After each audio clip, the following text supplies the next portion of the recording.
Ke informasi lain, Saudara, ribuan orang turun ke jalan di Dhaka, Bangladesh menuntut agar pemilihan umum mendatang diadakan berdasarkan metode representasi proporsional sesuai dengan perjanjian Piagam Nasional.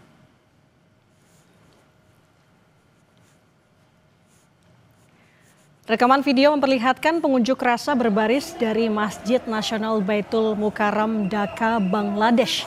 Banyak dari mereka terlihat membawa poster dan juga meneriakkan slogan-slogan protes pemilu.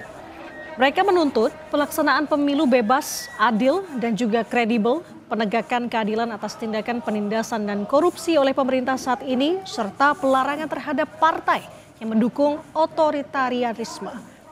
Dalam Piagam Juli menguraikan berbagai reformasi besar mencakup konstitusi, pemilu, peradilan, administrasi publik, kepolisian, hingga kerangka anti korupsi sebagai respons protes tahun 2024 silam.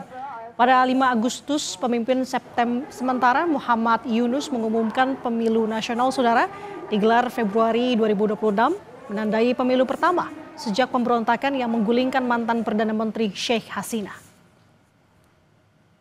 আমরা মনে করি বাংলাদেশের বর্তমান প্রেক্ষাপটে জুলাই সনদ ঘোষণা বিচার এবং সংস্কার ছাড়া এই দেশে নির্বাচন করা মানে হচ্ছে একটা আত্মঘাতী সিদ্ধান্ত।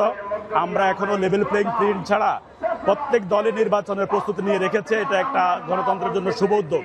কিন্তু বর্তমানে বাংলাদেশের প্রেক্ষাপটে যে মানুষের ভিতরে যে নানা আশঙ্কা, শঙ্কা এবং গুজব ছড়াচ্ছে, জুলাই সনদ ঘোষণা করা ছাড়া যদি এই সমস্ত নির্বাচনের ফিল্ড ঘোষণা করা হয় তাহলে দেশে একটা গৃহযুদ্ধের দিকে চলে যাবে। আমরা